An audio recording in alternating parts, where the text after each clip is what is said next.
Hello, myself Dr. Nitish Patel, second year resident in Orthopedics, GAIMS Bhuj. Today we are going to discuss special tests and measurements of hip joint.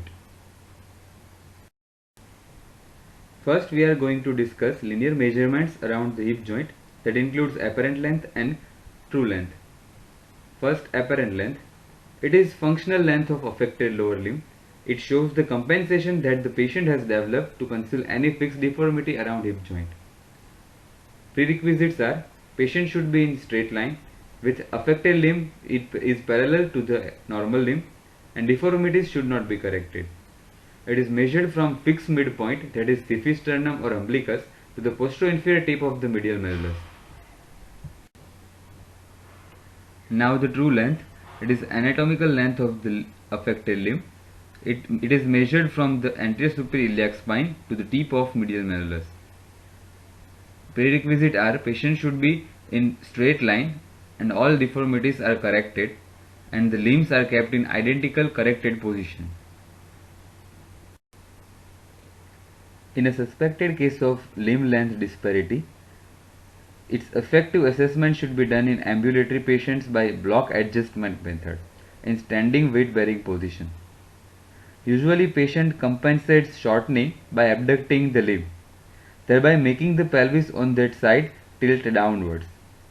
So ask the patient to bring the abducted lower limb to as far as zero position. So the anterior superior iliac spine starts moving upwards. As soon as it comes in the horizontal plane, insert the measured wooden block beneath the foot so as to keep up that level, as shown in the picture. The height of the wooden block required is the limb length disparity. Similarly, if there is lengthening of the limb, anterior superior iliac spine remains higher up, so insert the measured wooden block beneath the opposite foot to extent that it brings anterior superior iliac spines in horizontal level. Height of the wooden block required will be the amount of lengthening of the opposite affected limb. Now final assessment is, if the true shortening is equal to apparent shortening, it indicates there is no compensation. If true shortening is more than apparent shortening, only part of the deformity is compensated by tilting the pelvis, so it shows fixed abduction deformity. And true shortening is less than apparent shortening, then it indicates fixed adduction deformity with no compensation. Every 10 degree of deformity shows 1 centimeter of shortening or lengthening. Any disparity in the limb lengths can be localized by taking the segmental measurement. First is femoral component.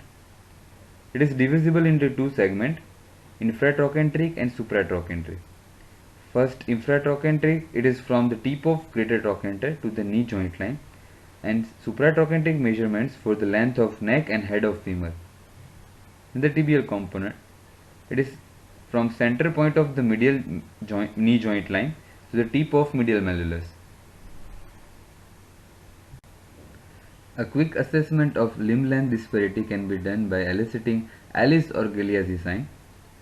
Here the hips are flexed as much as possible up to about 60 degree and the knees are bent at 90 degree with feet planted over the bed as shown in the picture, right side picture. Both the closed knees should normally be in the same horizontal level. Any disparity in level indicates limb length disparity, that is positive Galeazzi sign. Now the supratrochanteric measurement, it is measured by the Bryan's triangle.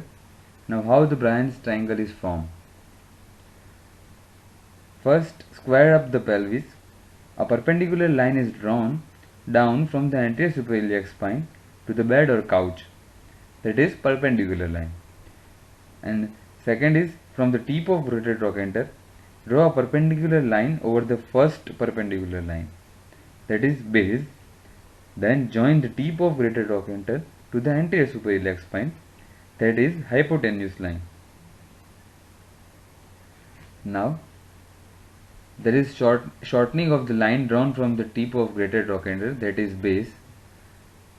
Causes may be coxa vera, coxa breva, destruction of femoral head, non-union fracture of neck femur, old dislocation, girdlestone arthroplasty. In severe cases, Bryant's triangle will be drawn above the perpendicular line, thus it is reverse Bryant triangle. Now causes of shortening of perpendicular line. These are central fracture dislocation, old unreduced posterior dislocation. Causes of the shortening of the hypotenuse line.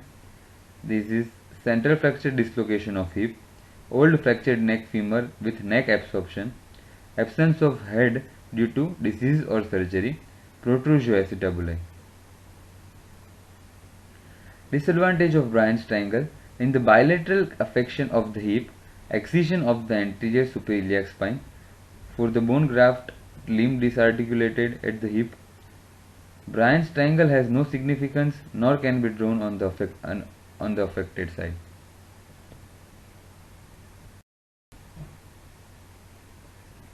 The quantitative measurement of the Bryant's triangle can be confirmed by the qualitative assessment done by the following lines. First is Neleton's line. To draw this line, position given is turn the patient on the normal or opposite side.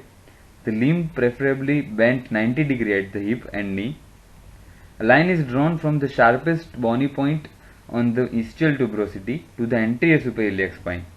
Normally, this line should pass through the tip of greater trochanter. In the case of supratrochanteric shortening, the trochanter will be above this line. The second is Cheney's line.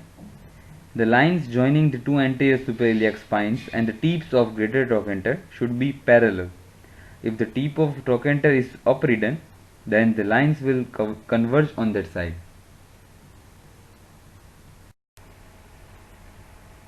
And the third is Shoemaker's line.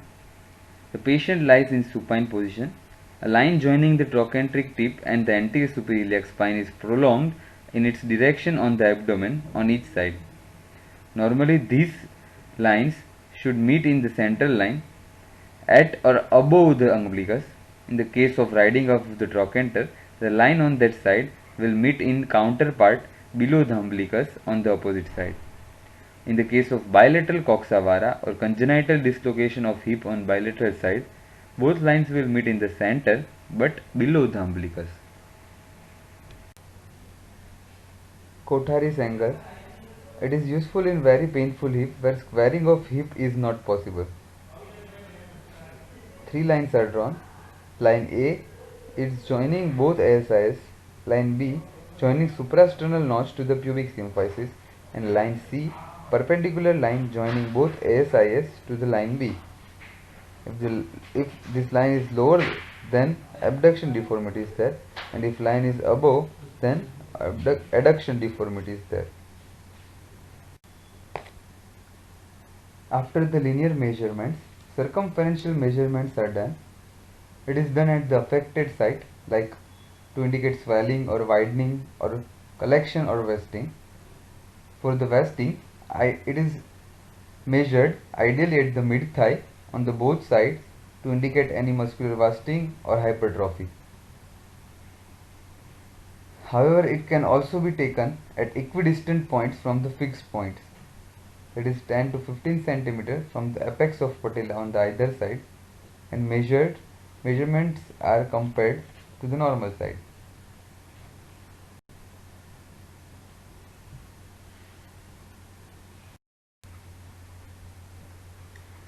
Now we are going to discuss the special test of hip joint.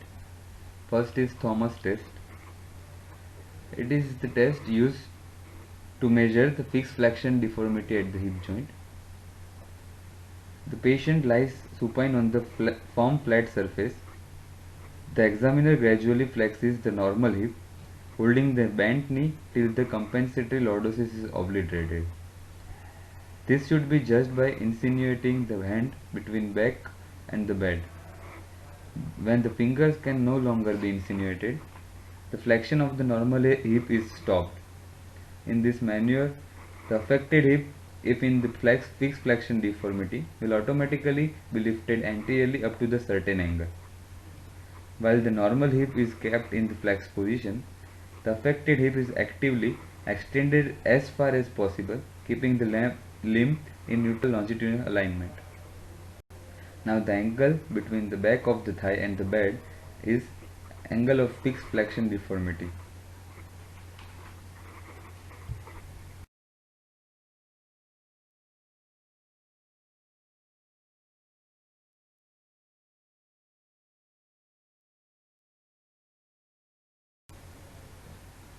Causes for the false positive Thomas test are fixed pelvic obliquity in the scoliosis and polio, exaggerated lordosis in obese patient, and malformed pelvis. In the case of bilateral fixed flexion deformity, prone hip extension test is used. Patient lies in prone position with the pelvis lying at the edge of table and the lower limb hanging free in the flexion. The examiner places one hand on the posterior superior iliac spine and the other hand gradually brings the affected limb into extension. The point at which the pelvis begins to move anteriorly, stop there and measure the angle between femur and horizontal plane. This is the angle of fixed flexion deformity. Now the telescopic test. By this method, the intactness and the adaptation of the head and acetabulum are assessed. For this test, patient lies in supine position. Flex the knee and hip as much towards the 90-degree position as possible. For the patient's right hip, put your opened up left hand closely adapted to the trochanter and outer part on the buttock, the right hand firmly holding the lower end of femur. Then pulls up and push down the thigh away from and towards the bed. In the normal condition, slight amount of excursion of trochanter can be felt underneath the palpating head. If it is more, then it indicates instability of hip joint. That is in the case of old and reduced posterior hip dislocation, paralytic hip, or loss of neck or head.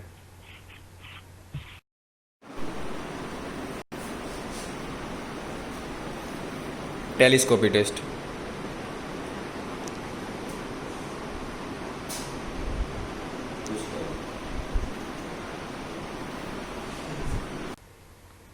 Third one is Strand-Lineberg test.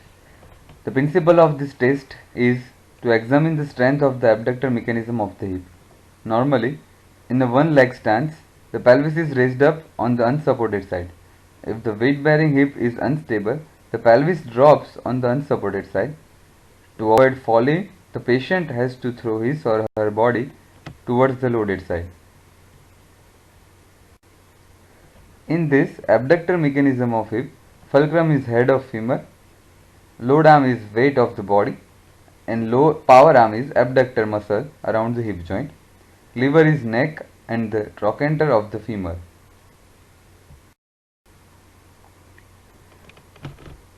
Like shown in the picture, this test is performed by standing behind the patient, putting thumb on the posterior superior iliac spine on both sides.